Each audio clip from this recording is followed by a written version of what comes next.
Baseball is dead. Rest in peace.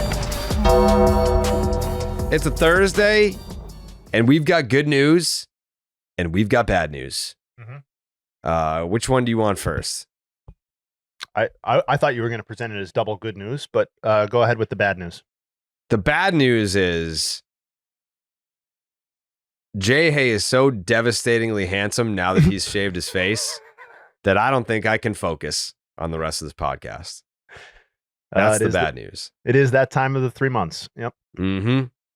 You ever like just think about trimming it, or you're always just like, I'm gonna shave it completely, just grow it, and then shave it completely? So we had this exact conversation the last time I shaved it, and you asked the same question, and I believe I said, that's a pretty legitimate idea. And then I just let it get away from me again. Yeah. And it reaches a point where it's like, it's too late to trim, really. I'm just going to ride it out, and then we're going to take it all off again, and we'll try again next month. Yeah. Like, so I feel we'll see like how every this one time goes. that whenever you grow your beard out, I'm always like, yes, Jayhay is older than me. He's wiser than me. He's like, he's like my sensei. And then you shave it, and I'm like, he is an equal. He is. He's like, who's this child I've been listening to the whole time? Yeah, like he is. He's on the same level. Like, we grew up with the same experiences. There's no way he's wise beyond his years. I guess in a way it makes me feel more connected to you. Well, that's nice. Yeah, I like to level down and make sure that make sure that I'm more approachable or whatever it might be, more relatable. But yeah, my daughter loves it, my mom loves it, so I'm hitting the generation above and the generation below. But there you go. Maybe we'll try trimming. A lot of people would be happy with that, I think. Yeah. Let's get it under control. No Dallas Braden today. No, speaking of out of control. Good news. Oh, yeah, out of control. No Dallas Braden today. So no Family Feud today, unfortunately. Yeah. Very sad. Very sad. Nothing we could do about it, though. He's got a noon baseball game, and schedules were what they were. Why noon? I mean, they're getting out of town. Wrapping up the series with the Nats. Like, they're about to start this fucking game right now? Yes. Moments from now. In DC. So that's EST? That's Eastern Standard Time. That's right, sir. Wow. Yeah. The reason, I'm guessing, is because the Nationals have to get on a plane and go all the way to San Francisco. Wow. What a trip. Yep. What a trip that'll be. It'll also be a great trip for our listeners when they get to experience the Xavier Edwards conversation that we had this morning. Just wrapped that up. Just wrapped it up. Yeah, it was nice. Yep. You'd never met him before, right? Never met him. No. Wonderful gentleman. Yep. I enjoyed the conversation very much, and I'm glad that the Marlins are getting their spotlight. I feel like on our spring training trips, it's like, all right, of course we're going to hit the Red Sox because of me. Of course we're going to hit the A's because of Dallas. And then it's like, of course we're going to hit the Dodgers because they're the Dodgers.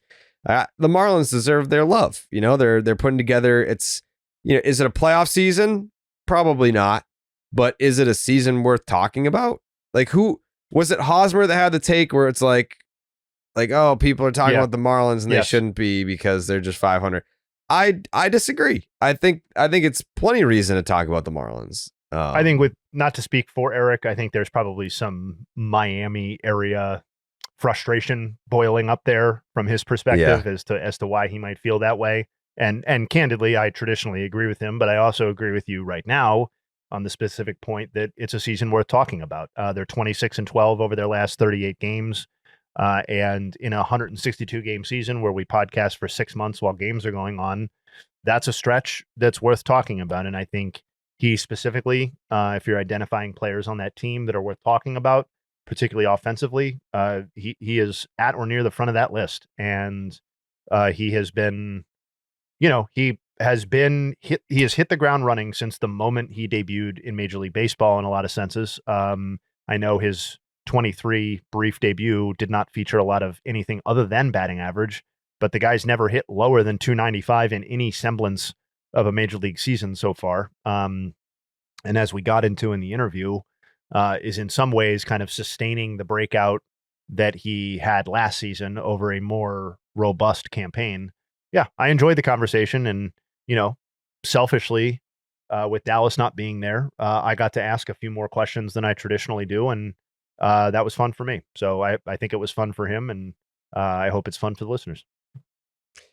What was crazy to me is he's a self-admitted Twitter guy.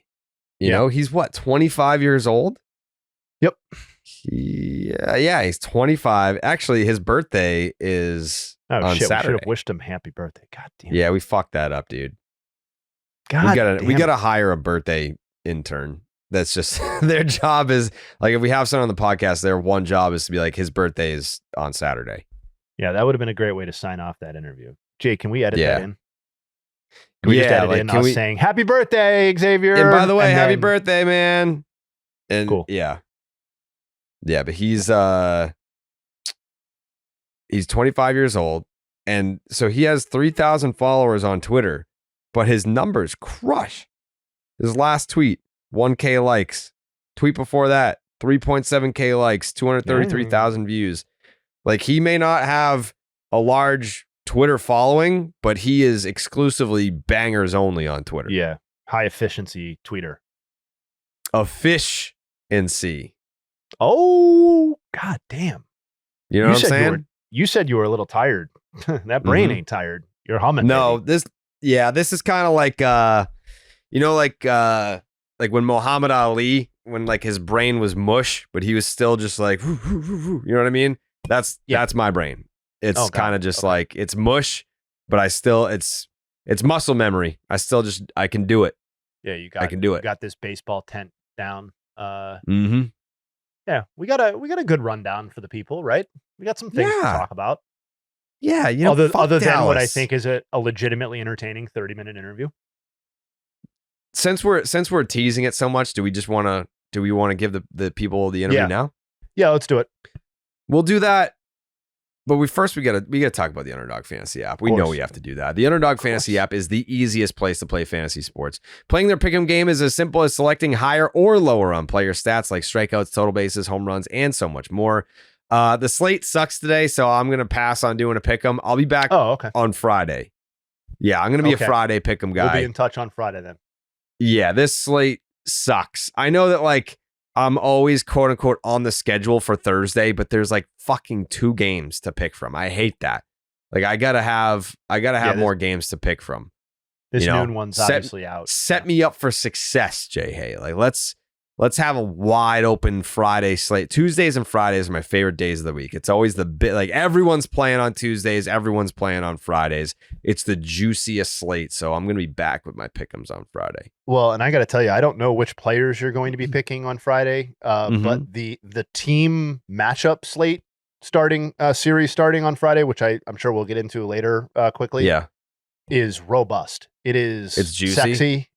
There's a lot of good stuff happening this weekend. Ooh, Sox, Padres, Astros, Yankees, Phillies, Rangers. I don't even think you've said the best one yet. Mets, Brewers. I'm not even sure you've said the best Dodgers, one Blue Jays. There it is. Wow. Yeah, there's a lot happening. This is Yeah, Phillies, have a weekend, Phillies, fellas. Rangers ain't a slouch. No. Astros, Yankees is always a classic. Hell yeah. A's, Orioles battle for the most embarrassing team in the American League. There's some gas here. Nick Pivetta versus his old team, the Boston Red Sox. The Pivetta Bowl. Yep. So, yeah, Marlins, Braves, a battle of former World Series champions. That's actually at some point. Yeah, that's actually pretty interesting that the Nick Pivetta and the Aaron Savali bowls are happening on the same day. Yeah. It's just very unlikely scheduling. Right. Yeah, you wouldn't expect it, but here we are. Oh. Here we are. I mean, this is something that you pointed out to the fellas. Scherzer versus Kershaw one last time. This is like John Cena's retirement tour when it's like John Cena versus Randy Orton one last time. 2 all-time first ballot Hall of Famers, 2 legends, 2 greats, 2 champions, 2 all-time rivals one last time. And it's on Friday. It's on Friday. I mean, I know it's more likely to disappoint as a pitching matchup than it'll be to deliver on whatever hype is attached to it. But yeah, like it is so historically rare to see pitchers of this with this track record, with these sorts of resumes, face each other, and it's almost certainly, given lots of factors, going to be the last time, as you said. So like, yeah, and the nice thing is that like you can hope for a scenario where you get good pitching, because they're not, the evidence suggests these guys are not completely washed. This isn't a charity situation. I mean, Scherzer has, I mean, it's a very, very small sample, but he has allowed 8 hits and struck out 16 people with 0 walks with over his last 2 starts. So like there's something there. And we've detailed Kershaw's almost renaissance season in some senses throughout the year. But yeah, and then it's got the extra juice of being 2 super relevant teams that are playing for a lot here in early August. So yeah, I'm legitimately excited for Kershaw Scherzer. And it's a 10 o'clock start, so it's like I can still be locked in on the start of the slate. It sucks that the Sox are 9:40, but I'll be honest, I might have this game on the big TV over the Sox. Yeah. I think you got, even if it's just like a kind of a tip of the cap positioning in the big TV, like give it that to start, like let each pitcher do an inning, and then maybe you shift them off. But they deserve the best, I think. Yeah. Yeah. Even if it's just until they're out of the game. Like I don't care who wins or loses, but I do want to see who, because they're deep down, like these guys are lifelong competitors. They want to outduel the other one in this one. For sure. And like, even a showdown like Scherzer against Ohtani, does that have the juice that Skeens versus Ohtani does, or other matchups? No, of course not. But like, we all know Max Scherzer's competitive drive. It's part of what has made him great. Like there is something appealing to me about, the Scherzer stare down going up against Ohtani, even if it's quote unquote not a fair fight with where they are in their careers. Yeah. Friday's loaded. We got Scooble's on the mound at home on Friday. Merrill Kelly is making his Texas Rangers debut. So buckle up for some Friday baseball. It's going to be exciting.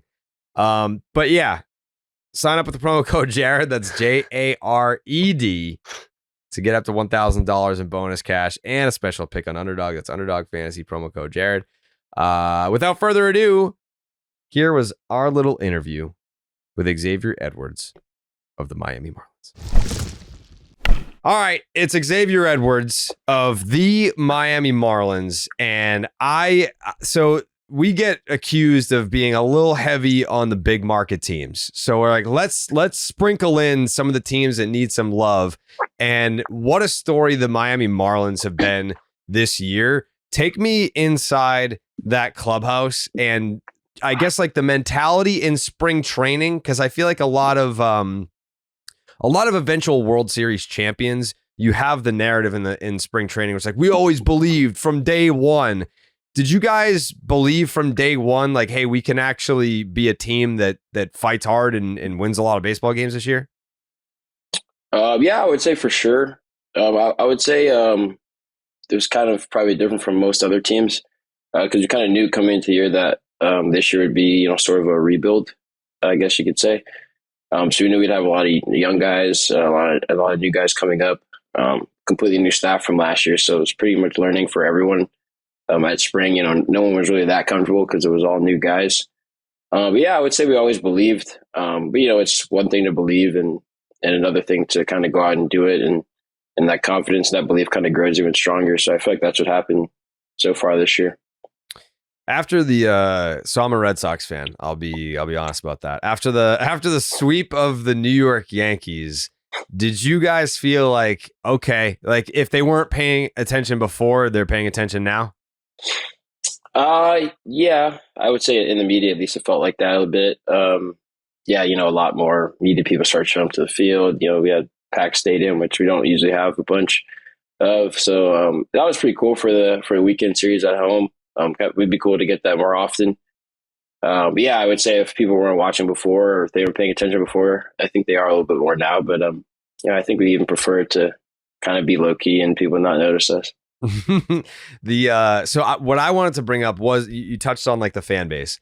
The last time that there was a World Baseball Classic, pretty much every time that there's a World Baseball Classic, the stadium gets packed. Like there are baseball fans far and wide in Miami and in the region around Miami. Is it something where you guys feel like if we build it, they'll come? Like it's not like baseball can't succeed in Florida. It's just we need to perform at a level to have these guys come out and fill up the ballpark. Like the fans are there. Honestly, it's like a double-edged sorted question, man, because I feel like if we kind of were consistent every year, I think more and more will start to show up. But like from talking to like family members and friends, I think part of the problem is like where the stadium is located and like kind of like parking issues. Because I had a family member the other day drive like an hour 10 to get down there to Miami, and they circled the stadium for an hour and a half because they couldn't find parking when we were playing the Yankees, and they couldn't find parking other than like parking in someone's front yard and stuff. So they ended up just driving home, which it sucked to hear. Like I didn't know I was already playing.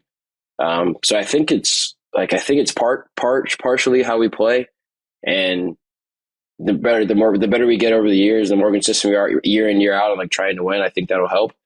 But I also think there's some to the location of the stadium and maybe like the parking, how much or the lack thereof with the stadium.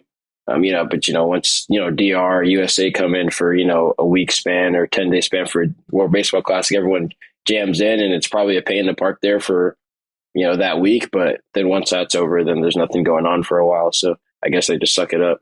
Yeah. There were two events that just passed that might be that hit close to home with you. The Major League Baseball draft, being a former first rounder, and the Major League trade deadline. You've been traded twice. How, like when it happens the first time, is it a shock? And then by the second time, you're just like, just tell me where's home? Like, is that what it feels like after the second trade? Like take me through the process of getting traded the first time versus the second time. The first time was really, I mean, they both were shocks, but the first one really caught me by surprise. I got drafted by San Diego. So, I mean, I guess when you're an 18-year-old kid getting drafted, you're a bit naive and you're like, oh, okay, like this is a team that drafted me. This is a team I'll probably make it to the majors with, and I'll probably be with them for most of my career. So, but it's a bit naive of me to think that, and probably most kids think that way, I'd assume. When the San Diego one, it was my first full season, right after my first full season, the off season. And one of my teammates actually texted me and he's like, yo, like, I don't know who I'm going to listen to music with next year. I was like, bro, what are you talking about? It's like midnight, 12:30. And I was still up with late night in the off season. And he sends me like a tweet from somebody talking about like the Padres and Rays, or like the trade talks are ramping up and my name was involved. And I was like, oh, like I text my parents. I'm like, I think I'm getting traded tomorrow. And sure enough, later the next day, like I got a call from both GMs and it's finalized because the physical went through and all that. And it's finalized and I ended up getting traded. So that my first one really shocked me. I was like, okay, like this really is a business. It's not just like you go to one place, you end up there for 20 years. Like we saw everyone do with Derek Jeter and the Yankees. And the second one, I think I was, I guess, a bit more prepared. I didn't really know what was going to happen, but I knew something needed to happen. It was right at the 40-man cutoff for the Rays. So it was like by 6:00, they had to put me on the roster or leave me off and potentially leave me open to go to the Rule 5 draft. So it was like 5:57, and I was like waiting for something to happen. And I get a call from, I think it was our farm director at the time with the Rays, and they're like, "Oh, we decided to trade you to Miami."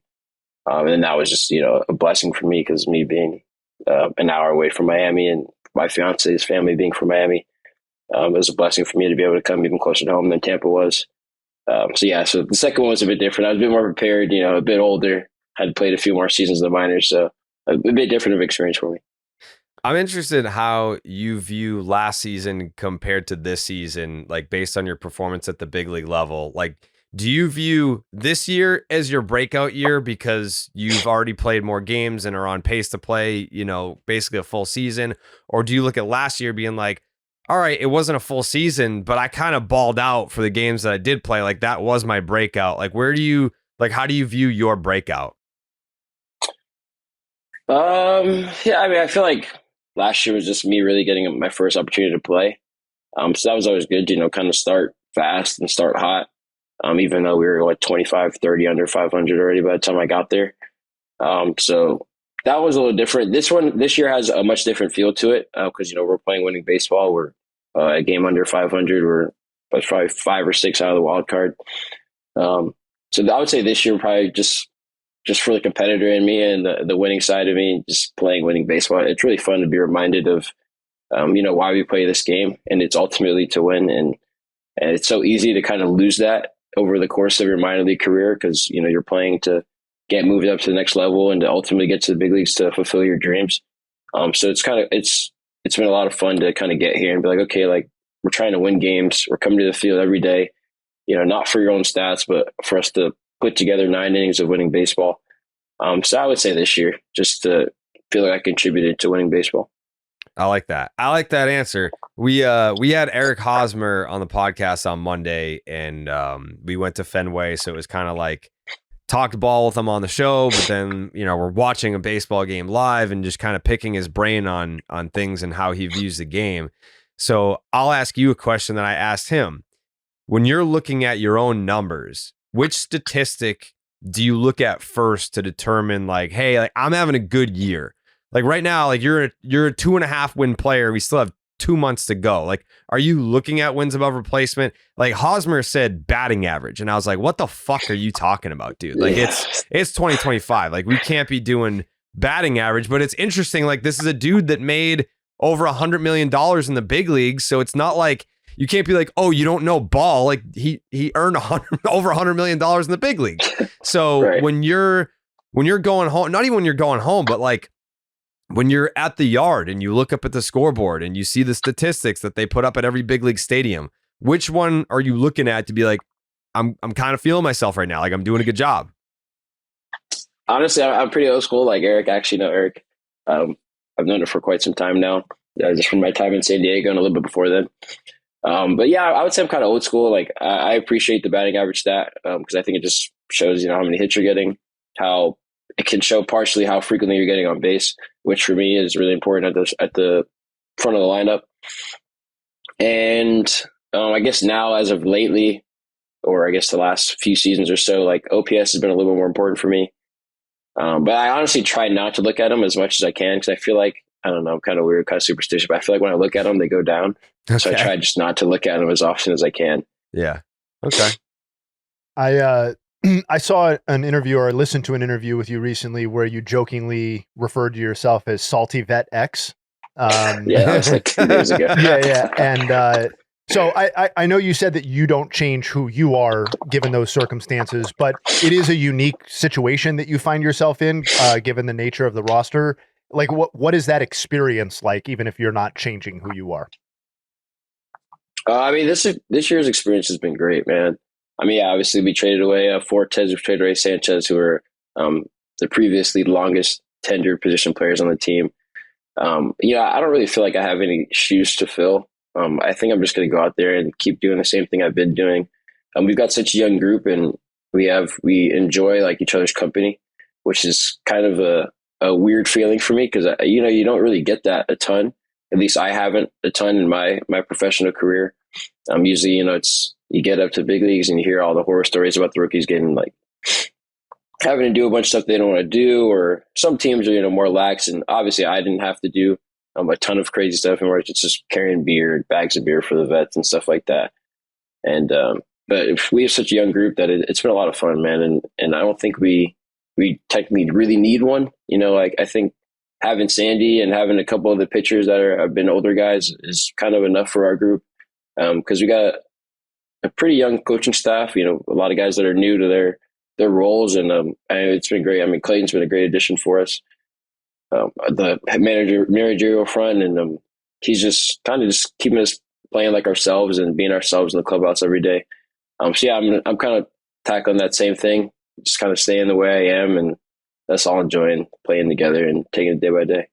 You had two unbelievable single game performances last season that I just have to ask you about, because experiencing that is probably very special. First one, you hit for the cycle last year in a game where you hit your first career triple and your first career homer.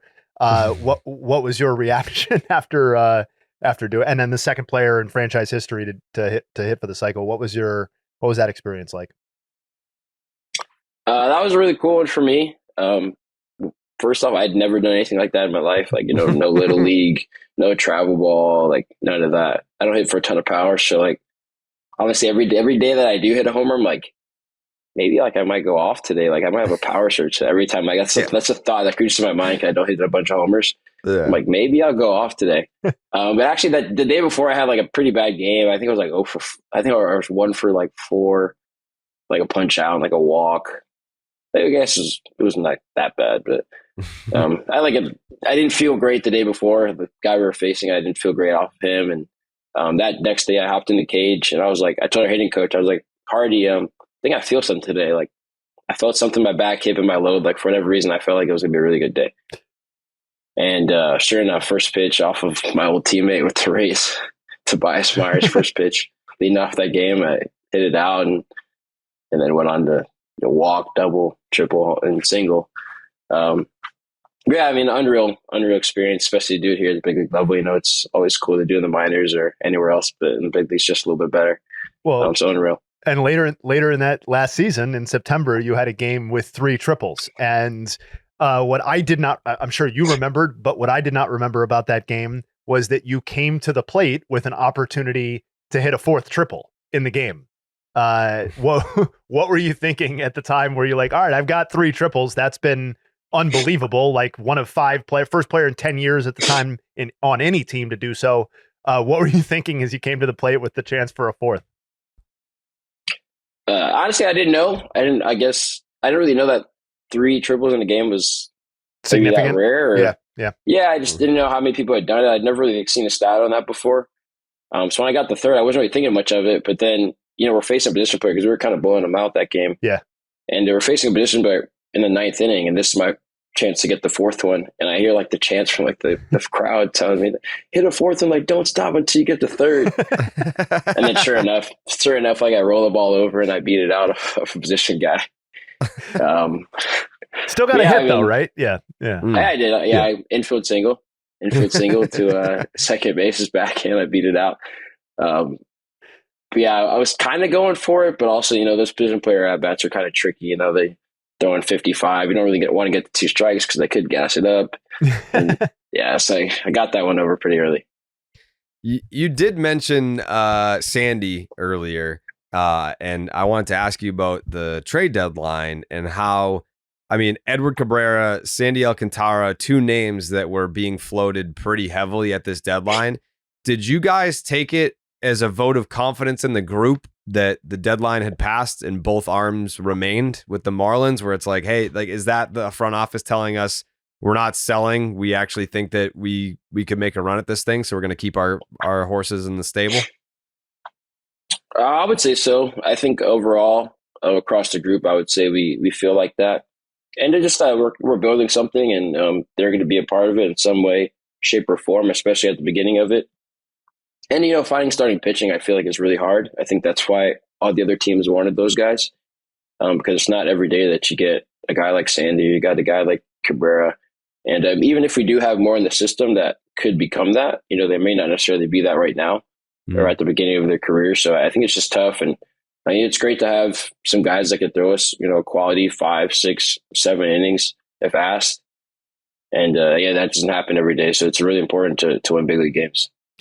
You did also, like when we were talking about batting average, you brought up your ability to get on base frequently. And it's like, you know, there's a gap between your on base percentage and your batting average, which would mean not only am I getting hits, but I'm taking my walks too. Can you talk to me about your approach and your mindset where if you're a guy that can hit 300 or better, but you're also taking your walks, that means like, you know, if I'm hitting 300 in the big leagues, then I know I'm a good hitter. So I'm up there trying to swing the bat, like, cause I know that I can hit. But if your on base percentage is pushing 400, then that means that you're also patient and you're not swinging at pitches out of the zone. How was that something that was always a part of your game? Did someone teach you like, hey, you know, like you can't, like, you're a great hitter, but you can't be too aggressive and you've got to take your walks too? Like, who kind of like put that in your head that getting on base is also just important as going up there hacking? Honestly, I think I've kind of naturally done it for most of my life. I've never really had people tell me about like how important like a walk is until like I got older. You know, when you're younger, it kind of just happens. You know, kids spray the ball on the mound and you just walk, and it kind of goes that way throughout amateur ball. And then I feel like I just had the ability to walk, and I didn't really know people didn't have it.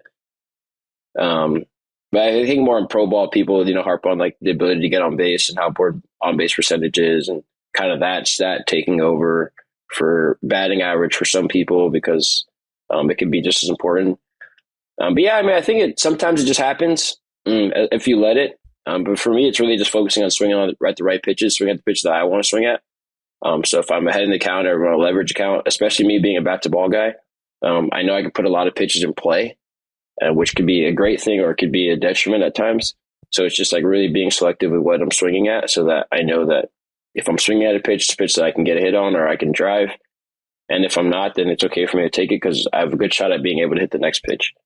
So just being selective, letting the pitches come to me and swinging the zones I want to swing at. Otherwise, I'll take my walk, and that could be just as good as a single because I'm on first base with the opportunity to steal and get in scoring position or score from first, whatever it is. Yeah. Okay. If you could only wear one Marlins uniform for the rest of your life, which one would you choose? Ooh. Wow. You can also select a jersey that you haven't worn yet. Like if it's like a historical one that you haven't worn yourself, but you know it exists. The only, I would say our throwback was white with the pinstripes, the Florida Marlins one, kind of like the one we wore. I think it was it was 23. We did like a 25th or 30th year anniversary, and we wore it, the throwback, every so often. The white with the pinstripes, the old Florida Jack McKeons. Yeah, with the teal helmets and teal hats. I think those are sharp. Yeah, those are my favorite. I think there's just something nostalgic about that teal color, man. It's so nice. Do you have a favorite hat that you've worn? You can also count the minor leagues as well. Is there a favorite hat? Because like they do crazy promos all the time down there. Yeah, I think I would say my Montgomery Biscuits hat. We had a hat with a biscuit on the front. Okay. And I think that just pretty much resembled everything that we were in the minor leagues. Okay. I like that. Is that kind of a two-part question? First part of it, is there a such thing as too much information? And when you're in hitters meetings, what do you want to know? Because obviously no one is able to sit in there and retain everything. So what information do you want to make sure you're aware of before you go into a game? Well, the first question, yes, there absolutely is too much information. Yeah. Easily can be too much information. And second, what I look for, pitch frequency, kind of like where do they like to throw the ball? Where have the hits that they've given up kind of been at, like a spray chart? I want to see that. Just where most of their hits have been given up. And just like their pitch, their plot, how the ball is moving, if their slider is, a downer, if it's side to side, their heater is right, or if it's going to be straight or it's going to be sinking. I think stuff like that I really like to know. And kind of their 2 or 3 most used pitches. Kind of try to cut out the rest of them and just hang with them during the at-bat, but look for the 2 or 3 pitches that they're most likely going to throw the most. So those are the three main things for me. I feel like that's what I would do too. Like that, I feel like that's the correct recipe to like have just enough information to be prepared, but not too much information to where A, you're overwhelmed, and B, I forgot the important stuff because I tried to remember stuff that maybe isn't as important. there's so many stats out there, and the analytical team, they do such a good job, even maybe too good of a job. They have so much information on these pitchers and on their last month of starts and how they've been the whole year and all that stuff. So they have so much information at their hands, so it's important to weed it out a bit and kind of tailor it to you. Was there someone that said, this is how I do it, and you piggybacked it, or is it just trial and error?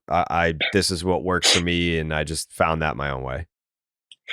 I would say it's kind of evolved over time. Before, it used to be a very simple, like, kind of approach every pitcher the same way, and I get away with that for a while.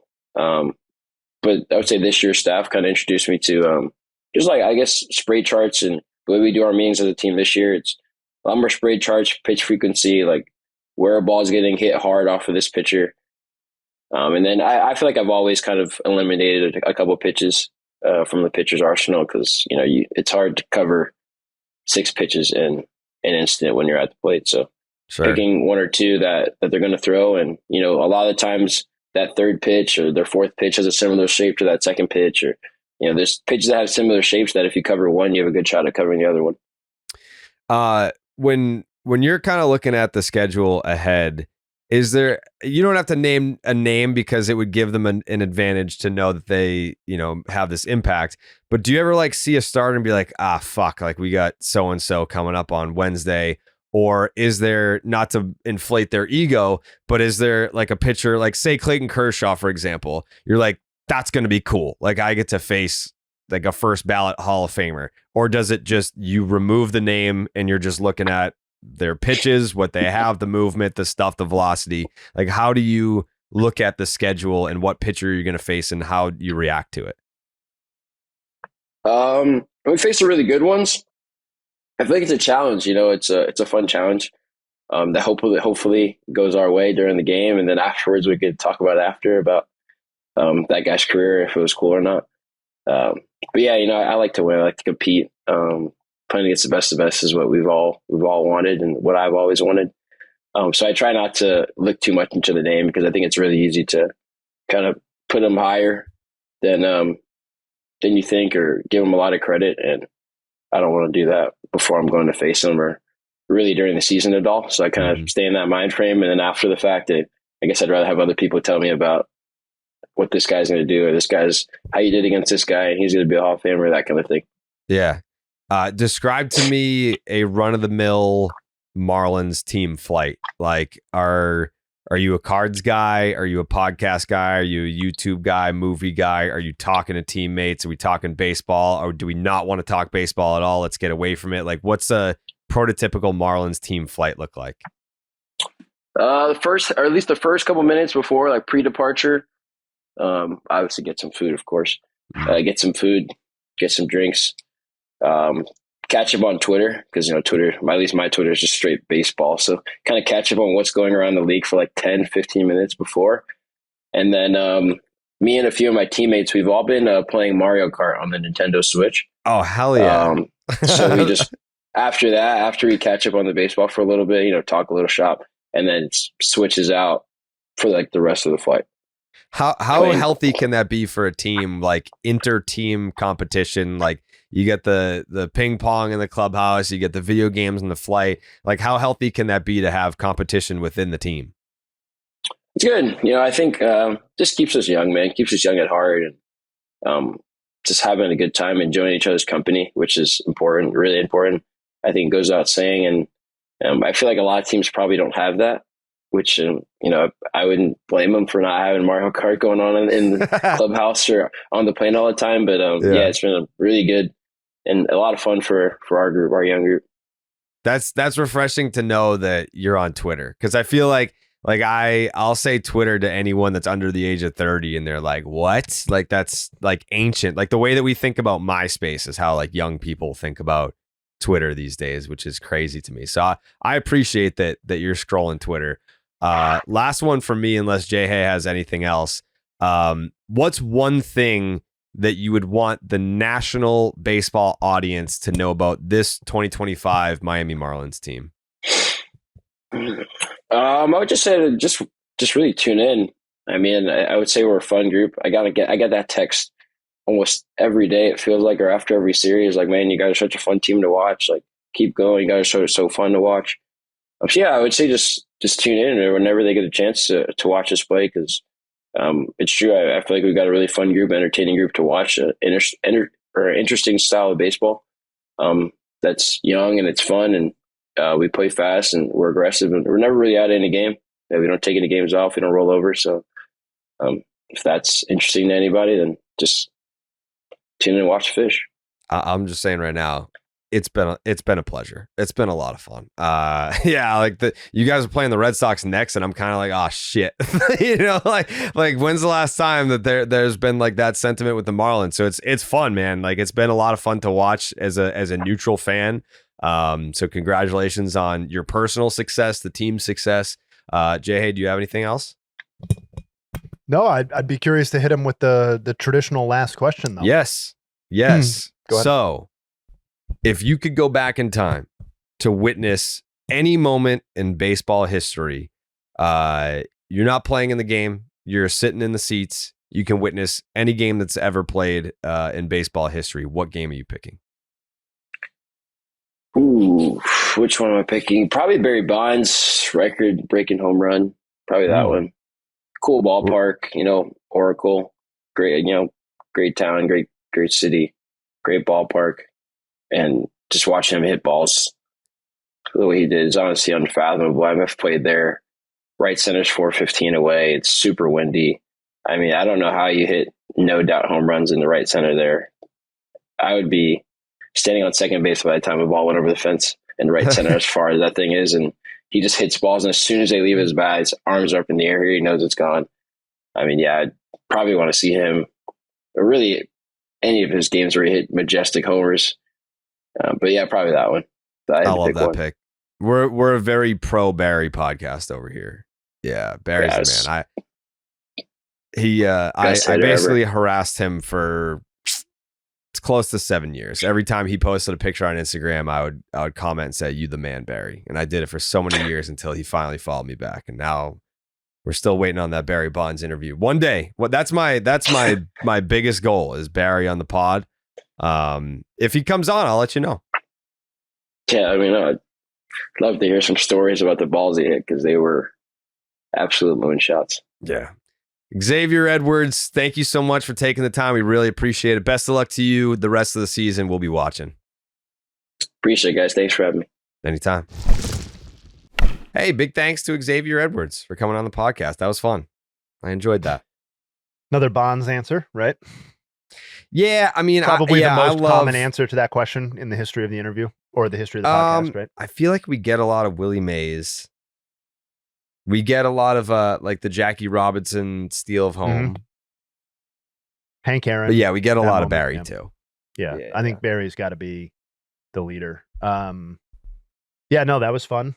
Hopefully the Marlins stay hot. It would be fun to get a third team in that NL East mix. To go back to what we were talking about before we kicked it to the interview, though, just to complete a thought, the potential for Skubal on Friday against the Angels is like absolutely tantalizing, because the Angels have tied for the highest team offensive strikeout rate in baseball with the Rockies. And just thinking of the stat line that Skubal could dial up at home against a team that strikes out as often as the Angels, that could be really fun.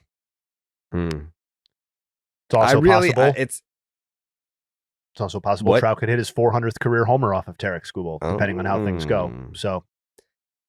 So I forget what night it was. It was last week, I want to say.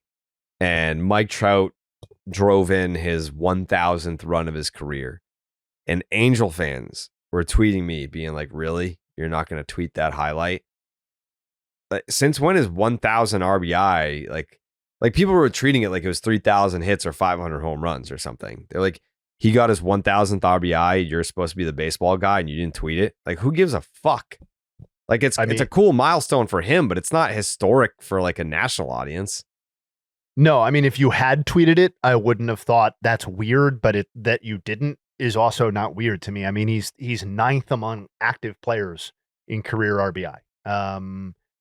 Did we tweet when Carlos Santana got his 1,000th career RBI? Didn't even know that happened. Yeah, it happened a long time ago. I don't think we did. Bryce Harper only has 1,024.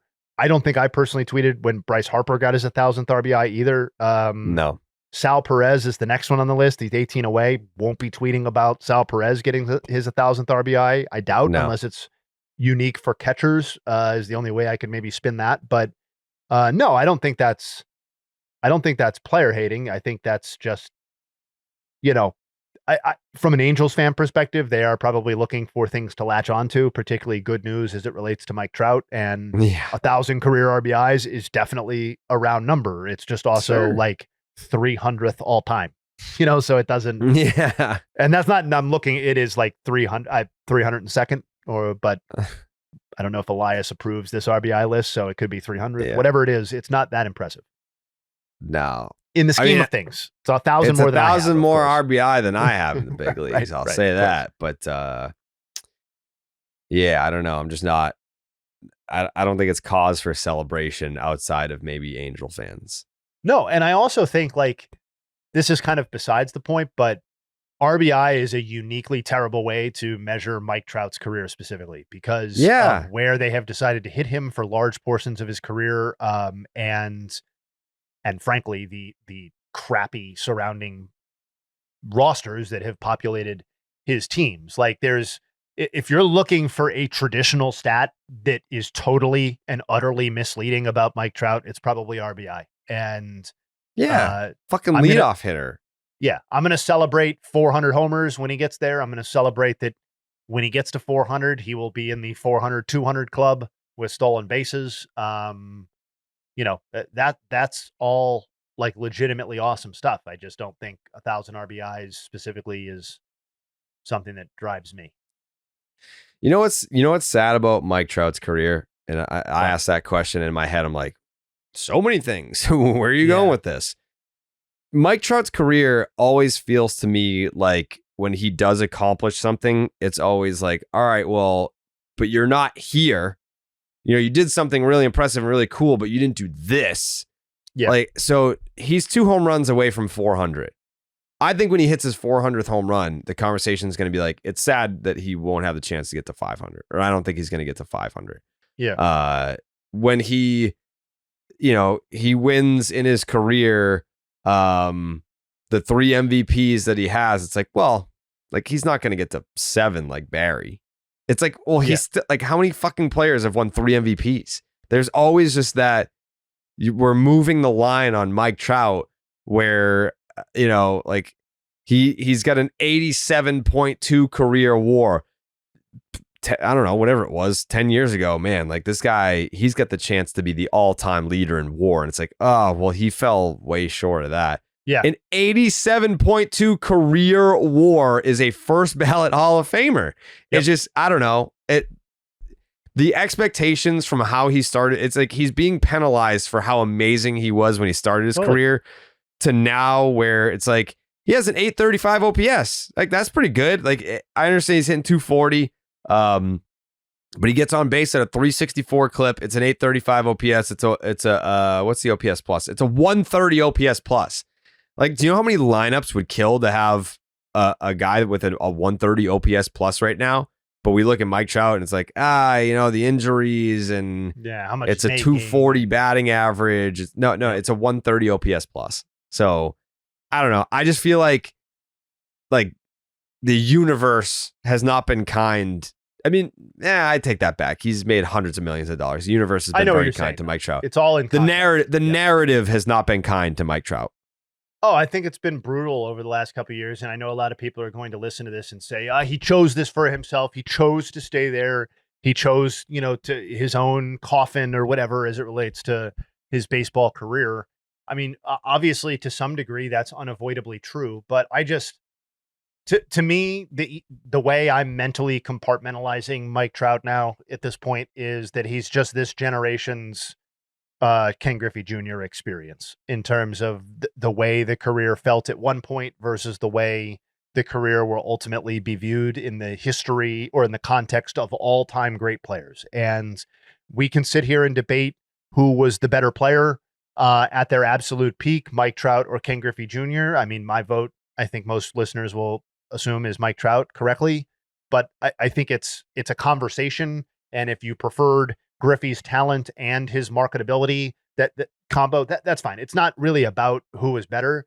It's just about the fact that these were guys who at one point were both being discussed as where in the absolute most inner circle of baseball history will they land through like roughly their age 30 seasons to their entire 30s mostly being spent as diminished versions of their previous selves. And yes, you laid out Mike Trout, still a 130 OPS, which is representative of what he's done not only this season, but in the previous 2 seasons. That's actually pretty similar on the whole to what you saw Griffey do as he approached his 30s, mid 30s. From 31 to age 35, Griffey's OPS plus was 130 as well. So like there are a lot of similarities here. And I just feel like that's how we're going to view Mike Trout. It was at one point on this path. Now, if we're being really truly objective about things, he's one of the 30 greatest players of all time, which is how, I think Griffey should be looked at as opposed to one of the 5 or 10 greatest players of all time. I feel like you'll get the correct answer to this, but like if Dallas was here, I would ask him this question, and I feel like he would guess less recently. Mm-hmm. But if I were to ask your everyday baseball fan, when's the last time Mike Trout made an all-star team? Yeah. If you were to ask me that question before I looked at the answer, I probably would have said 2019. The answer is 2023. Yeah. And he made it in 2022 and 2021. So, like, I get that, all-star selections are not the perfect metric to gauge how good a player is actually doing. But yeah, like this idea that he's not been Superman. He hasn't been Superman since 2019. But in this year, it's a 130 OPS plus. Last year, 139 OPS plus. 2023, 132. 2022, 176. 194 in 21. 167. And these are all in seasons where he's not playing a full season. Yeah. When he's able to take the field, like if you want to knock him for not being able to take the field, that's your argument. But like when he's able to get out there and play baseball, yeah, like it's not like he's crawling to the finish line of his career. It's just, I don't know. Well, and part of it, I feel like I'm just tired. I'm just tired of like the dark cloud over Mike Trout's legacy. That's what I'm tired of.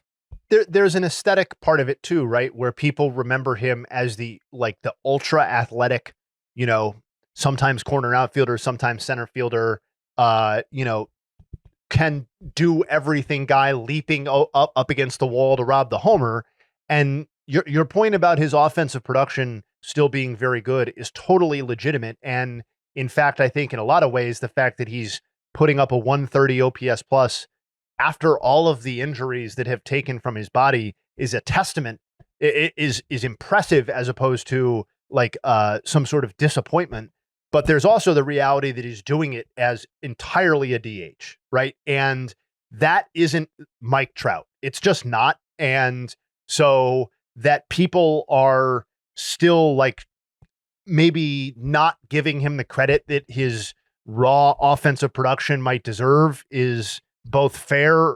I think it's fair in both directions. And I think if he ends this, he's got 20 homers now. And, he's between, he's like a 1-2 win player at the moment. Like if he rounds out this season as a 30 homer, 830 to 850 OPS type of season, and we have that to build on for next season, I do think we'll reach a point where after he's retired and people can soberly assess the bulk of his career, this portion of his career will be given proper credit or proper context. When people aren't so emotionally caught up in how diminished he is relative to what he was previously. Because that's hard to gauge for all players in the moment. I think when you're, subjectively and objectively used to a certain standard of performance, but, it's just, I think it's also okay to feel a sense of disappointment that what looked to be a path towards the 5 greatest players of all time, or in the conversation for where does this guy rank in the baseball GOAT conversation, that was just wiped off the table when it wasn't just a 5-year start that we thought we were getting that. Like, Trout was delivering that sort of performance for a decade. And it's okay to get emotionally invested in that, whether it's specifically in the stats or just about legacy. I think every reaction to the Trout stuff is justifiable at this point, except for weird behavior. Was it here that we had the conversation about like how many players can stake claim for greatest player of all time? Yeah, it was a Family Feud question. It's a feud question, and that's one of my favorite kind of like bar conversations to have, just kind of personally. Did you say it was 3 or 4? Would you have said 3 or 4? My answer is currently 4. So Babe Ruth, Willie Mays, Barry Bonds, Shohei. Shohei. Oh, and Shohei. Okay. Those are my 4. Yep. Because I mean, I'm not saying that this is the correct answer, but I feel like depending on what generation you ask, like would you think that some might include Ken Griffey Jr.? I think there is how do I say this without sounding like a complete condescending dickhead? I don't think there is any way to really, truly, objectively put Ken Griffey Jr. in the greatest player of all time conversation. I think if you want to fanboy out and say, I fucking love Ken Griffey Jr., he's my GOAT in some sort of like fandom sense, who am I to take that away from anybody? But in terms of like, he simply is nowhere close to Barry Bonds. He's nowhere close to, if you have a PED problem, he's fucking nowhere close to Willie Mays. And I don't know what Willie Mays to me is kind of like that's the safety net on all of these GOAT conversations when people bring up other candidates for this, which is, okay, you can take away Babe Ruth because, integration and your general discrediting of that sort of era of baseball, fine. Homicide. Homicide. You want to take away Barry Bonds because of PED allegations? Okay. You want to take away Shohei Ohtani because the bulk is not the same as these other guys? Okay. What is the case for X player over Willie Mays? I don't think. What was Ken Griffey Jr. better at than Willie Mays? I don't think you can make that case. No. He was not better at anything. Not one thing. I'm not even being like, I don't hate Ken Griffey Jr. I don't disagree. I'm just saying that I think if you were to ask someone that grew up in the 90s that they totally, because we're not even saying like, we're not asking for one answer. We're asking for a group. Like, would you put Griffey in the group? Which I can't knock someone for putting him in the group. It depends on how wide the group is, I guess. Like if it's just like one of those high school parties where it's like, fucking come on over, everybody. Like everybody gets in. If make it not a Mount Rushmore, it's 5. Okay. All right. Top 5 players of all time. Would you look down upon someone for putting Ken Griffey Jr. in their top 5? If we're having a sober baseball conversation and it's not like I'm being a complete douchebag for looking down on them, yes, I would. Yes, I would. I would. I just don't like. I don't understand. Okay, so who's your 5 then? Like we know what your 4 who your 4 are. If I expanded it to 5, I need your top 5 baseball players of all time. Who's getting that last spot?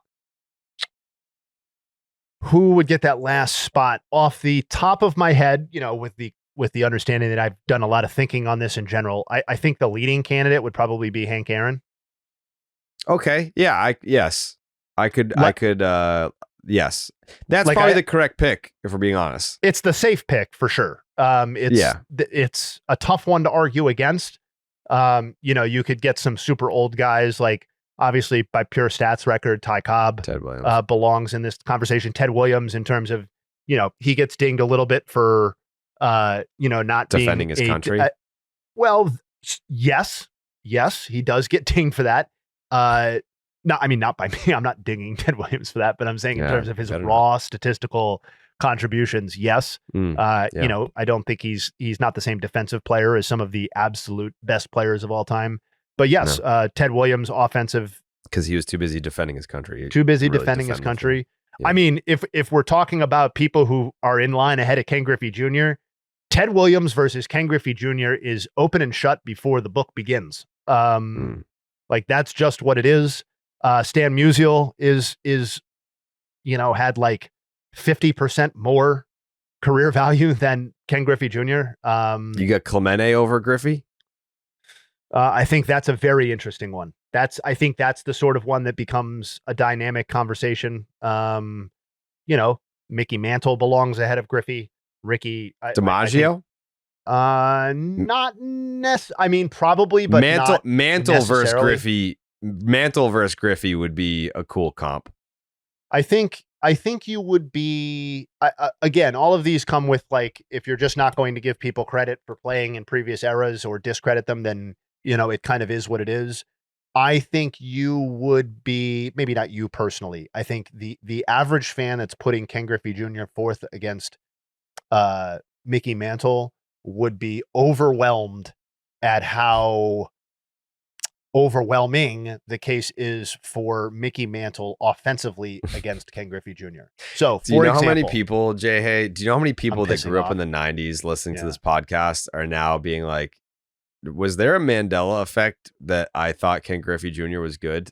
like here, but this is I get, no, you're not wrong about anything. This is the danger of having like the top 10 conversation, right? Because there can only be 10. You're not wrong. You're not wrong about being like, yeah, if there was a fifth spot, it goes to Hank Aaron. If you were to compare Ken Griffey Jr.'s career to Mickey Mantle or Ted Williams, it's a no contest.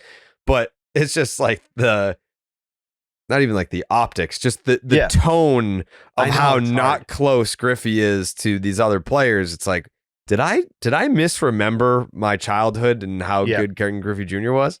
I can also only talk how I talk, so I know that like this is going to come across a certain way, I guess. But the you know, like, so just to go back to the Mickey Griffey thing for a second, OPS plus, I don't think there's any agenda with this stat that I'm aware of. No, Mickey Mantle has the 8 best seasons by OPS plus relative to Ken Griffey Jr. And that's me throwing out a season that is partial. So it's just not close. You know, Griffey's career high is 171, which he did twice. Mickey's is 221. Have we talked about this? When you read books, do you like to read baseball books, or do you like to like get away from baseball when you're reading? The like 95% of the books that I read have nothing to do with baseball. I have plenty of baseball books that I have read, many of which I've enjoyed thoroughly. But when I'm not doing this, not watching baseball, not doing stat stuff, whatever, and I'm reading for pleasure, it's almost always just fiction stuff. Or I'm with you. Nonfiction. I only read horror books, but have you read The Last Boy? No. Highly recommend. Yes. Jane Levy, The Last Boy. I'll even send it to you. Okay.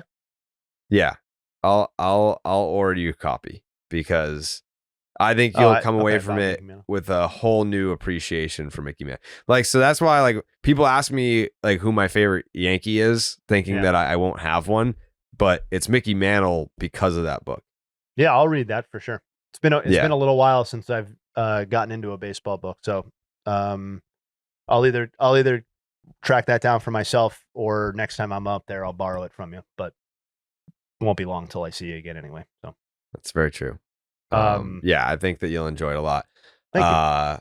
But I'm with you. I don't like, if I don't like to read baseball books, but that one, for anyone listening, and I know that we have like a big chunk of our audience listens to the Red Sox as well, but I think it'll change your perspective. And I don't, not that there's any like anti-Mantle bias out there, but you'll read it and be like, holy fuck, like this dude lived a life, you know, like. No, I'm looking forward to it. So yeah. Wow, what a side discussion. Yeah, that wasn't on the rundown. No, it sure wasn't. The on the note about there being Red Sox fans that listen to this show, Mhm. I've already done my yapping about the Roman Anthony contract extension. I think people would be really interested to hear how you feel about it from the team perspective, from the player perspective, the narrative that he quote unquote left money on the table, that whole spiel, what it means for the Red Sox moving forward. What were your thoughts on the deal? I think it is wonderful for the Red Sox to start there. I think it's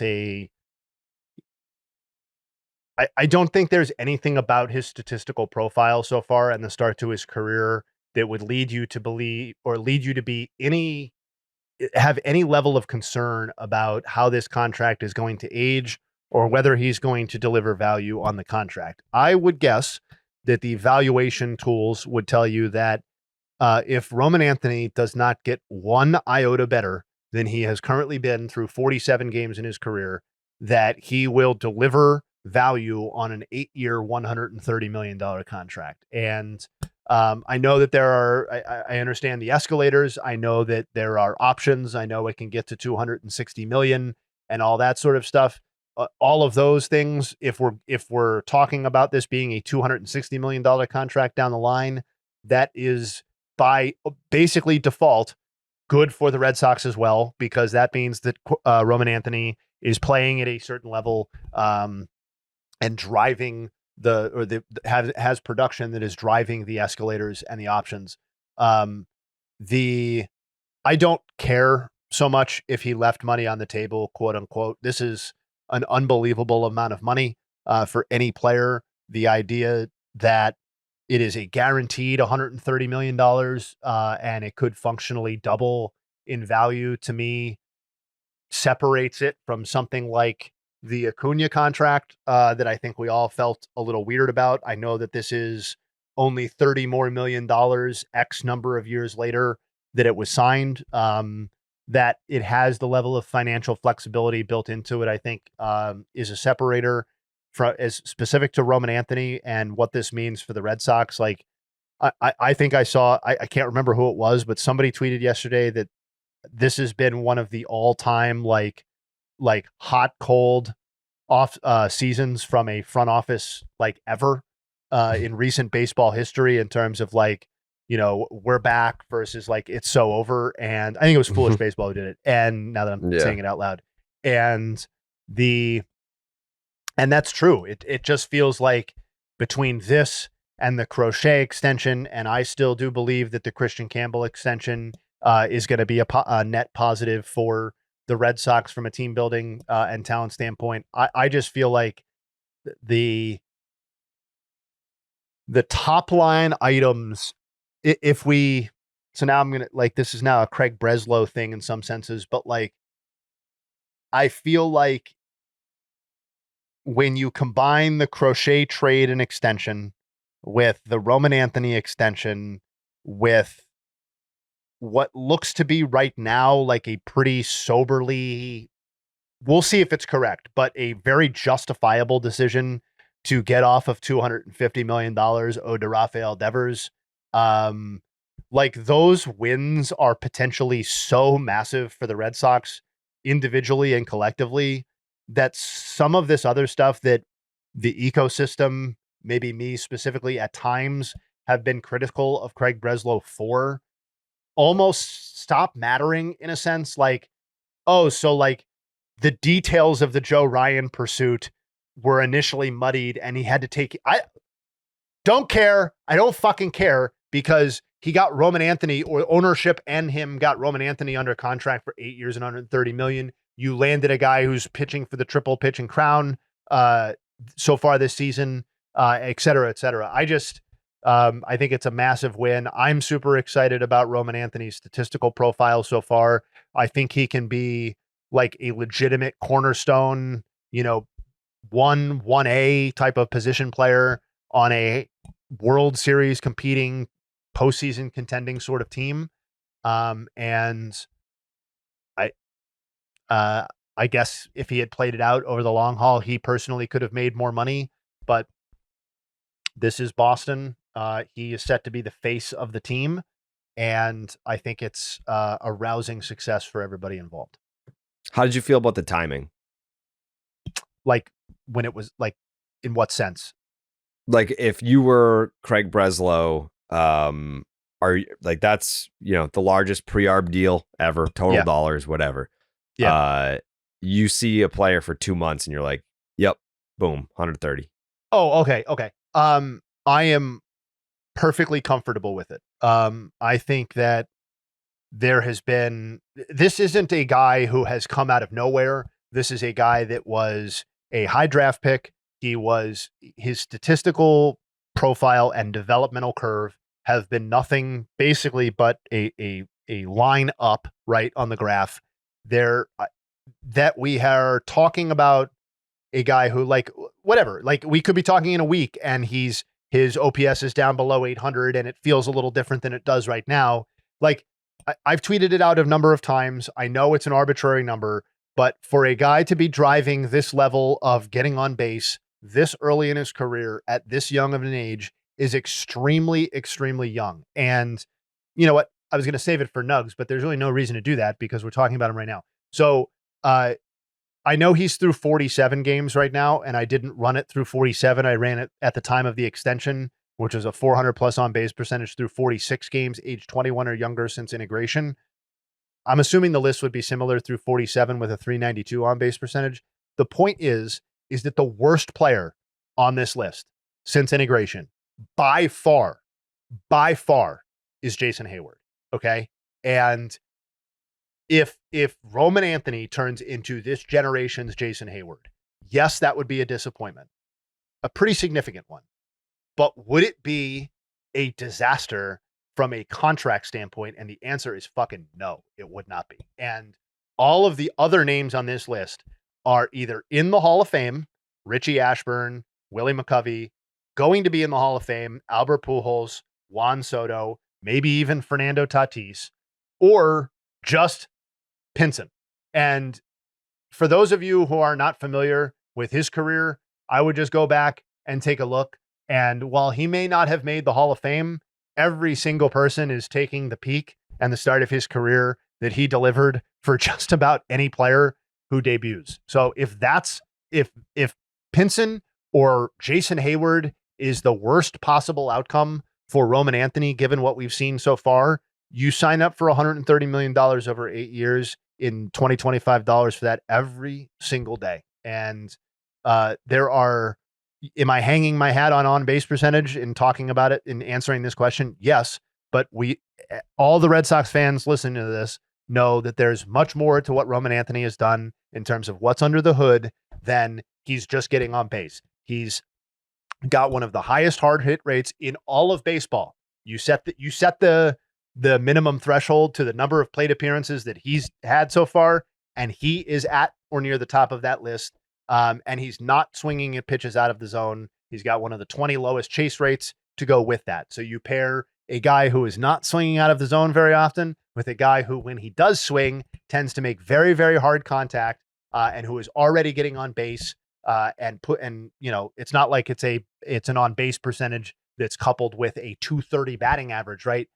There's just so much to like here, and all of the minor league data in terms of hard hit and triple line or triple slash line and all of that suggests that this is very real, and in fact, much more probably is coming. Home run. So this is not to do with the contract. It's more just asking Jayhay questions about Roman Anthony. The 2 home runs don't concern you? No, they don't. I mean, I think there's probably something. He almost hit one last night. Yeah, I mean, if you were starting over and drawing up a robot player, and you were taking like 95% of Roman Anthony, and you were like, oh, what thing am I going to tweak? Yeah, maybe you would prefer that like his launch angle was a little different, or he was getting more elevation on the ball. I personally believe that that's just going to come in time, and I don't think it's like a fundamental flaw with how he is built or swinging or anything like that, or things that can't be tweaked or fixed. Like the ground ball rate's too high. He's not pulling the ball, or he's not elevating and pulling the ball enough. He's not elevating overall enough. Fine. he is hitting the shit out of the ball. And in general, and I know sometimes that's ground balls, and ground balls can be hit hard. I'm aware of how that works, but to me, there's just too much to like, and he's too young to not feel like there's growth, if not significant growth, ahead of him. And if he remains a flawed player that never fixes some of the things that's going on, I'll just go back to the fact that I think 8 and 130 is going to be just fine. You make me feel, I mean, not that I needed it to feel better. I felt great about it.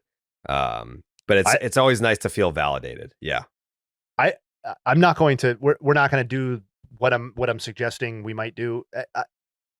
I know that there was a clip going around on the Boston sports radio that started with people complaining about the deal. What was so ghastly to me about that was that this, to me, should have been one of those things where it was just universally, fuck yeah. Like, it's not a 300 million, it's a 130. Like, that's, if it gets to those bigger numbers, like, it's just like, it has to be good. Like, that's how this works. And I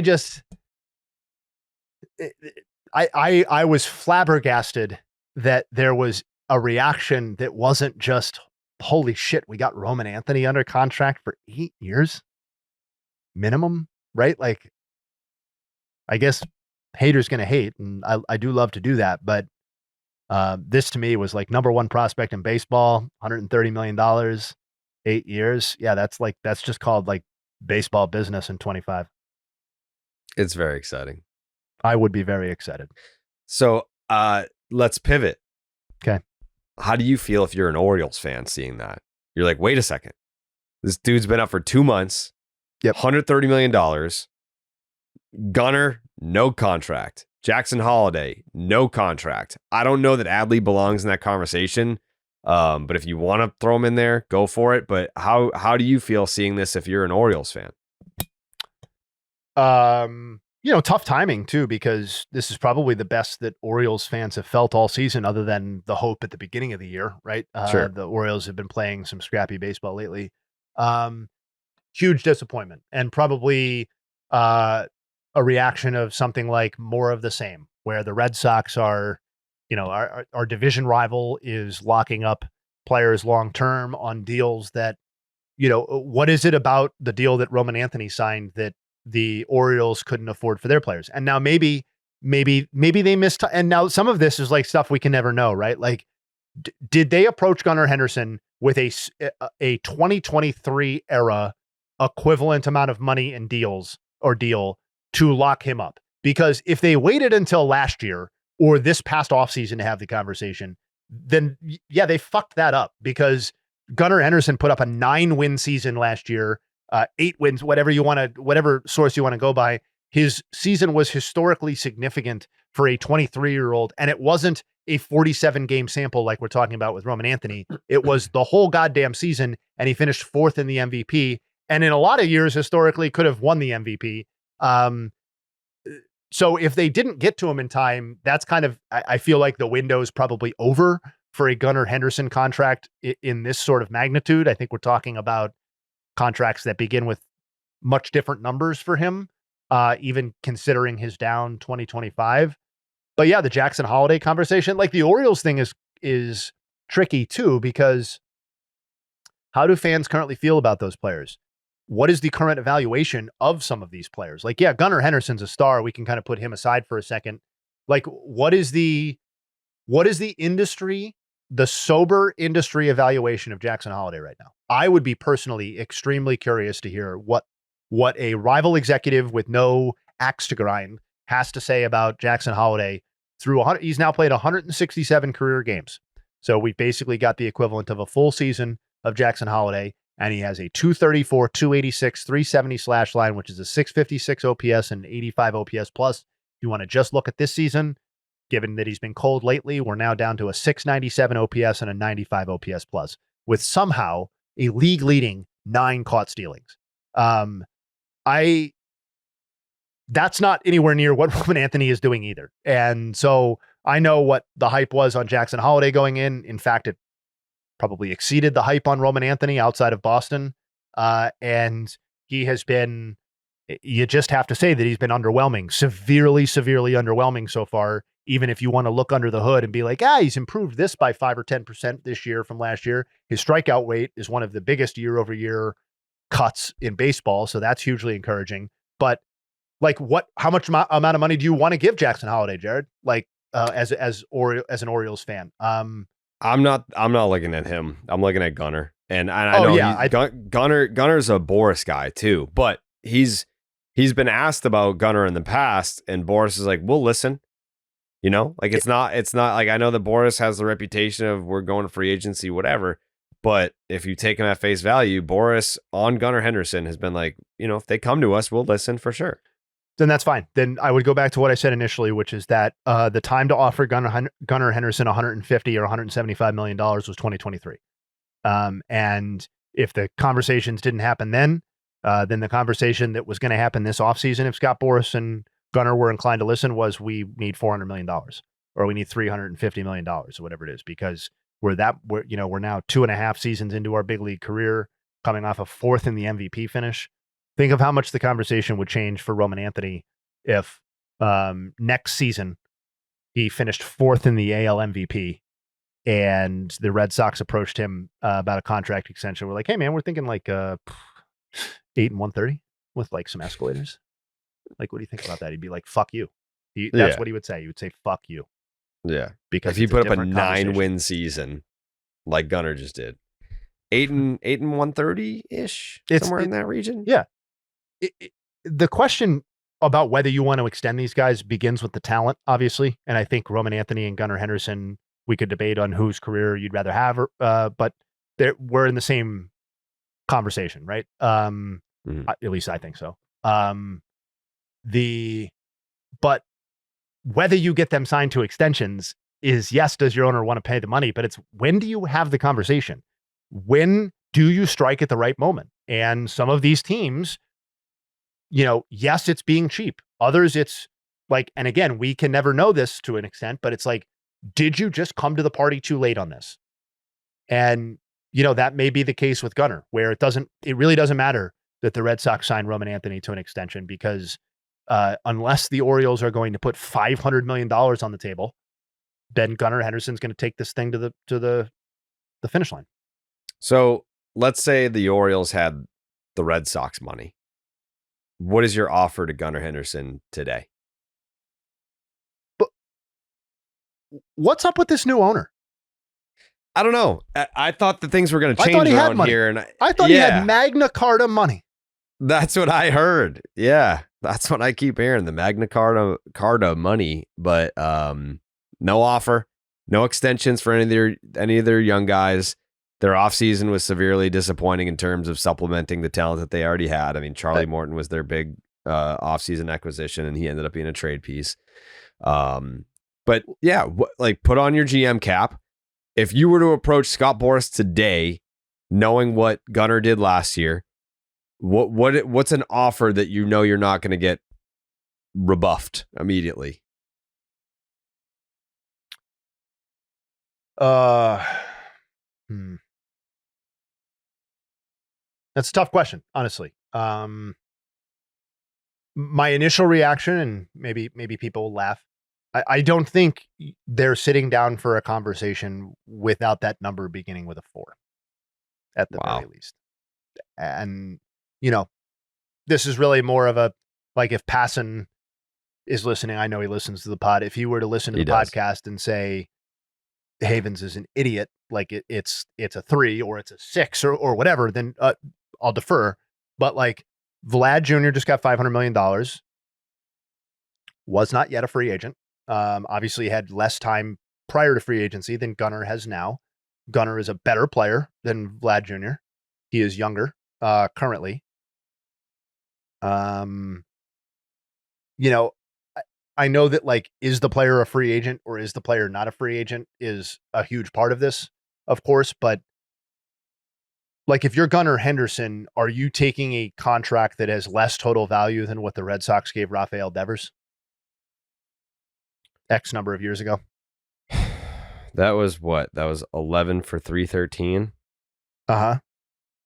He wasn't a free agent. No, he was not. So how can the number not start at a 4? Or frankly, maybe a 5? I guess because it's not. I mean, the term isn't slot, but like the years that you're paying for aren't as expensive as the years the Red Sox were trying to pay for. If that makes sense. Maybe, but I don't. But I don't think. I think that's probably washed out by the time value of like just that we've moved forward with time, and that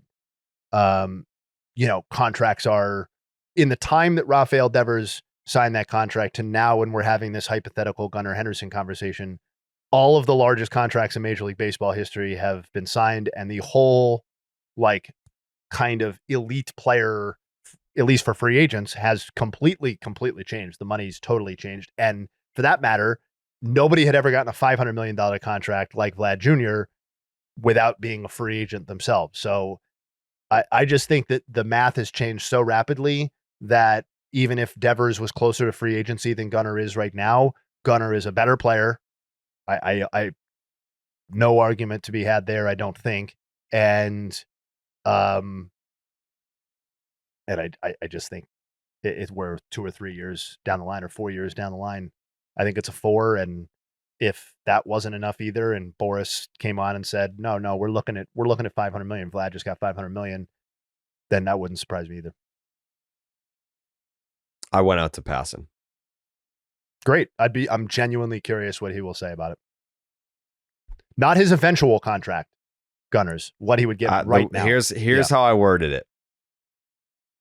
If the Orioles made an extension offer to Gunnar today and wanted to be taken seriously, what number would that contract offer start with? Okay. Well, what do you think he said? He answered. Oh, he answered already? Mm-hmm.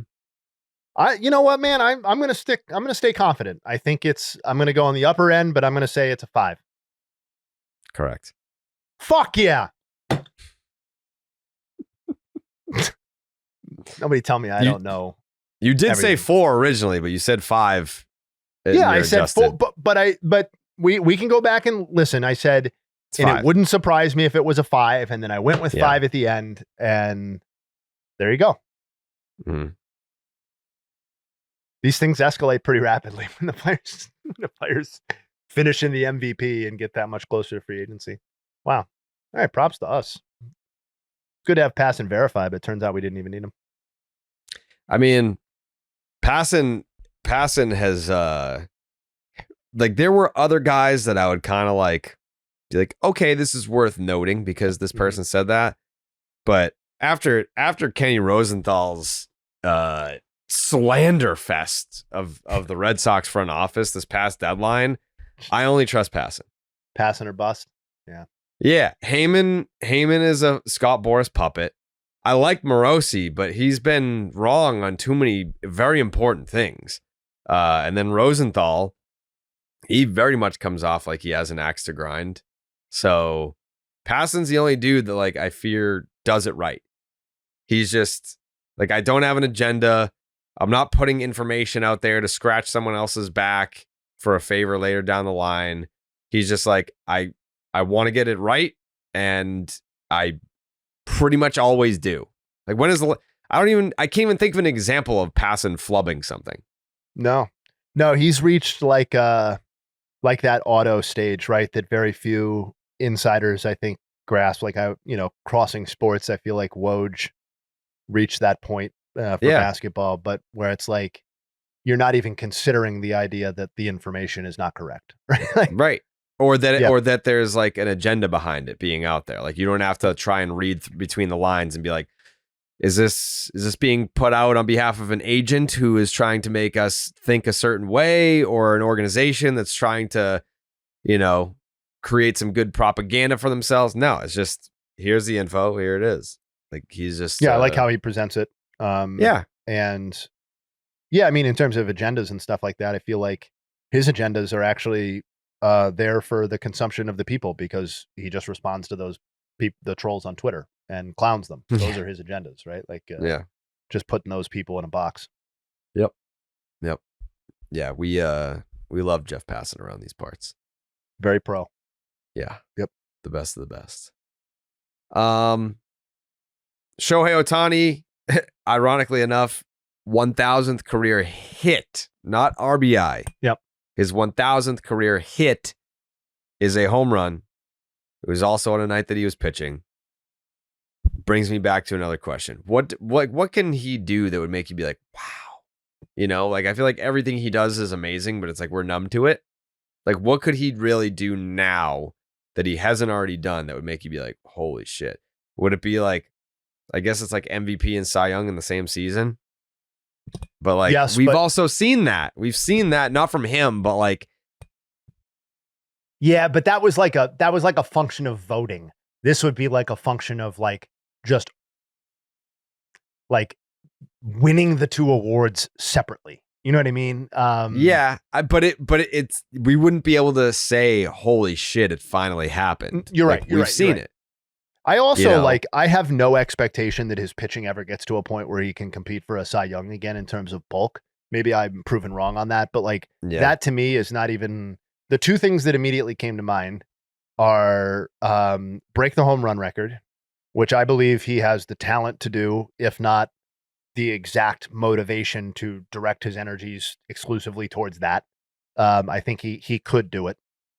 And I think the only other one would be something specifically dramatic to winning the World Series. So whether it's hitting a walk-off to win the World Series, that to me is always going to be fucking awesome. That would wow me. Doing something insane like shutting it down in the top of the ninth inning on the mound and then coming out and hitting a walk-off home run in the bottom of the ninth inning to win whatever, like that sort of stuff. Or just coming out of the bullpen to close Game 7 of the World Series and all the hype. Like, can you imagine if it got to a point where, I mean, we never really talked about, or maybe we did and I forgot, but like Yohan Duran's entrance and like how he's like instantaneously so much cooler as a Philly than I feel like it ever was as a Twin. No offense to the fine people of Minnesota. But can you imagine if Shohei Ohtani came out as a closer in the World Series in some sort of fucking like spine tingling theatrics, and then shut the fucking door in like Game 7 to win it, and like earlier in that game had already hit like 2 home runs and stolen a base, and it was just like, you know, I mean, that's the idea that we're having this conversation is part of why I put him in the conversation of is he the GOAT? Like, is he one of the 4? Because there's nobody else in baseball history or in the conversation that can replicate his skill set combo. And when that uniqueness to me overrides the idea that he hasn't done it for 20 years like the other guys on the list. It doesn't mean he's the right answer, but I think that's that this conversation can exist is part of why I think he's a compelling guy for that. And last night was just like, oh yeah, Ohtani hit a homer and fucking was dominant on the mound, and yeah, it was his 1,000th career hit, and you know he's got a 2.6 ERA or whatever it is. So it's like, whatever. Yeah. So we were talking about, is he just going to throw an inning for the rest of the season? I guarantee you, there's a clip on this podcast where we're like, is he ever going to throw more than an inning every time out? And now it's just like, oh yeah, well he's already surged past that standard, and we maybe you, me specifically, maybe just the populace, we stopped caring about him exceeding that standard. And now it's like, well, the guys, can he give us a shutout? Like, can he go all 9? You know, like, is he going to do 9 and then hit a homer? It's just like, and that's, you know, it's a little hating. It's also just like, we may never get a chance to see a guy just keep kind of like pushing the envelope like this, and like thirsting for him pushing the envelope is, to me, part of what makes the Shohei experience so much fun. Yeah. I don't know what my answer would be to that question. Like, what can he do that would make me be like, wow? I guess, yeah, like the single season home run record would be cool.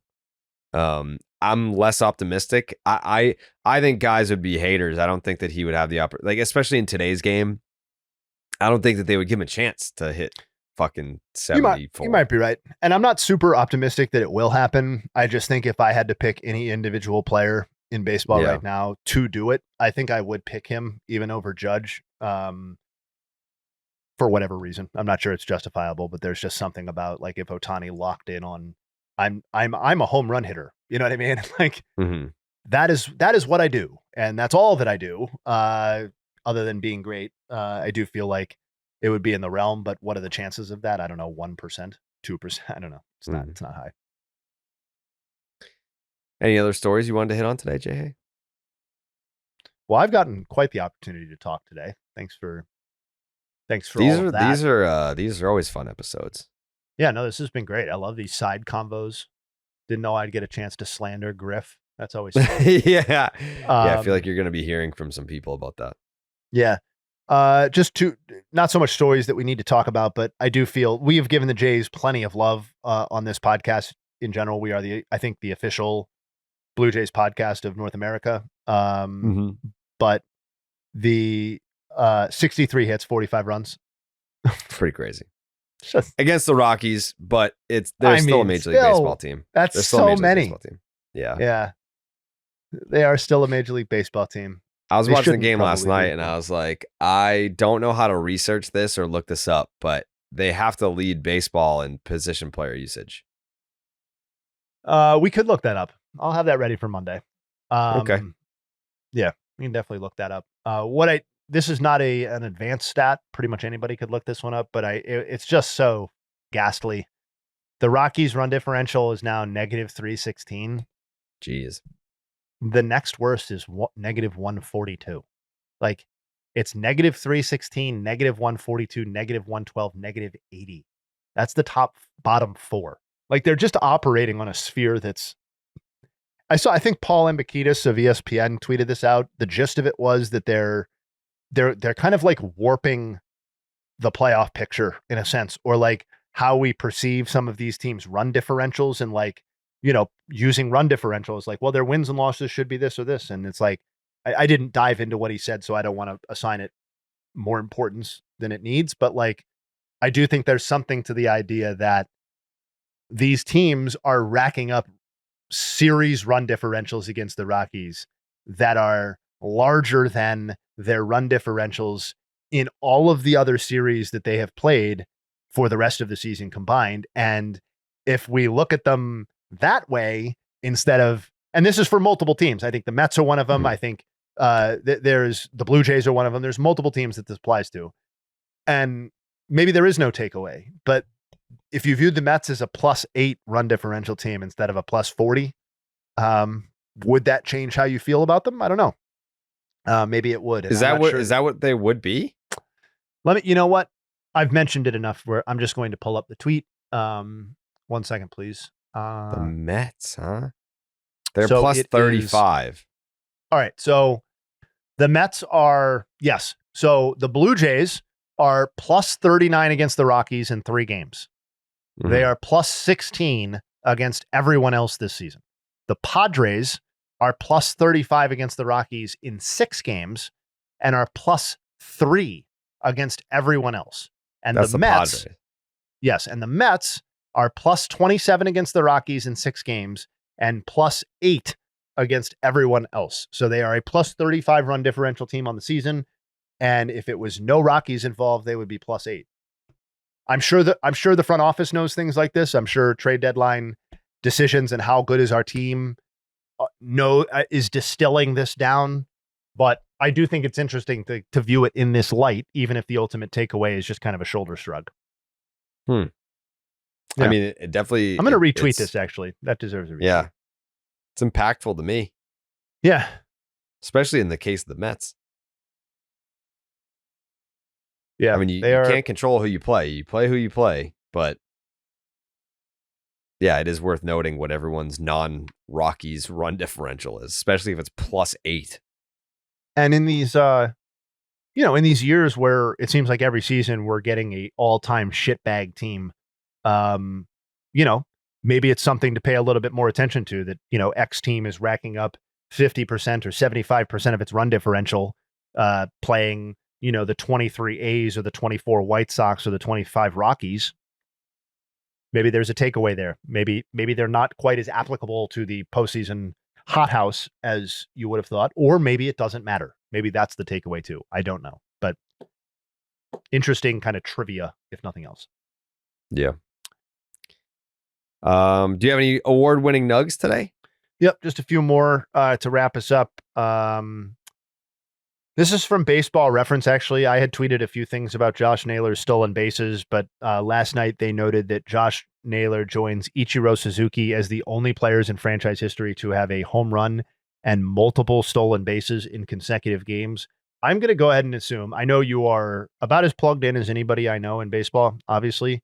I'm going to assume you're not 100% plugged in on what Josh Naylor has been doing on the base paths specifically since joining Seattle. But if you aren't, or if listeners aren't, he has 10 stolen bases in 12 games with the Mariners. He had 11 stolen bases in 93 games with Arizona. And prior to this season, had never stolen more than 10 bases in any season in his career. And I saw Reddit shout this out. And this to me is even more mind-blowing, is that from the time that Josh Naylor was traded to the Mariners, okay, from the D-backs, which the date is from July 25th on, okay, he is the single most valuable base runner in all of Major League Baseball, despite being in the third percentile in sprint speed. Maybe there's more want. That's like Stanton speed. Yeah. I mean, Josh Naylor's slow as shit, and he's been the best base runner in baseball since he moved to the Mariners. Fact. So is that just like having feel, like being smart and making good decisions? Like, yes, I think so. And it leads me to the question of like how many people could be leveraging this in the same way, and why did it take him moving to the D-backs to take it to one level? And then why did it take him moving to the Mariners to take it to an entirely different level, to the point where he's like rewriting the playbook on like how effective a base runner can be for a guy built like him, moving like him? And maybe it doesn't sustain, but that's by both stolen bases. He has 10 stolen bases since he came to the Mariners. Nobody else in baseball has more than 6. And by Fangraph's base running stat, he's been the best by far, the advanced stat. So like, I don't know. That is a nug that is fascinating, I feel like. And then lastly, Junior Caminero, he hit his 30th home run. I'm sorry, not lastly. Cade Horton, who, by the way, was reportedly part of the demand in the Mackenzie Gore return if the Cubs wanted Mackenzie Gore. All due respect to Mackenzie Gore, probably a good decision that the Cubs avoided that particular swap, given that Mackenzie Gore has an ERA north of 13 over his last 4 starts, while Cade Horton has not allowed a single run over his last 4 starts, 22 2/3, 10 hits, 0 runs over his last 4 starts. Another nice one when the Cubs really needed it last night, or yesterday afternoon rather. And then Junior Caminero, he hit the nice round number of 30 home runs last night, making him one of just 9 players in AL history to have 30 or more homers in his age 21 season or younger. Those players are Jimmy Fox, Hal Trosky, Ted Williams, Tony Canigliaro, Jose Canseco, Ruben Sierra, Alex Rodriguez, and Mike Trout. In terms of the players to do it age 21 or younger in the wild card era, those players are A-Rod, Andrew Jones, Albert Pujols, Miguel Cabrera, Giancarlo Stanton, Trout, Bellinger, Juan Soto, Ronald Acuna Jr., and Caminero this season. So congrats to him. Obviously, not a fully formed baseball player, but the idea that you're hitting 30 home runs in your age 21 season portends great things historically for how good you're going to be as a player. So we'll see where his career goes, but those are the Nugs. I did not expect a Tony C reference on today's podcast. I try. Wow. I try. You know, there's the little Easter eggs for Red Sox fans here, you know? Yeah, I do like that. Do you have a final thought? Yeah, I'll use my final thought on, I don't have a lot to say on this, but just shouting out the fact that Major League Baseball, I believe, will be calling up its first female umpire. Saw that. Yep, for Saturday's game or part of Saturday's slate. So good luck to her, and about time, I guess. Yeah, about time. Yeah, we've got women referees now in WWE. Yep. You know, yeah, they've been in the NFL. Women umpires in MLB. That was it. Yep, they've been in Major League Baseball or the NBA and the NFL for some time. So yeah, let's get Saturday here and let's turn that page. Congrats to her. Congratulations. All right, everyone. Thank you for watching and listening this week. We will have Dallas back on Monday. Mm-hmm. Family Feud Thursday next week. Yeah, I mean the noon start was tough, but we tried to make up for it by giving you an interview. Shout out again to Xavier Edwards for coming on the podcast today. Really enjoyed the conversation. Appreciate him taking the time. I don't have a final thought. I'm gonna take a nap. It has been quite the week.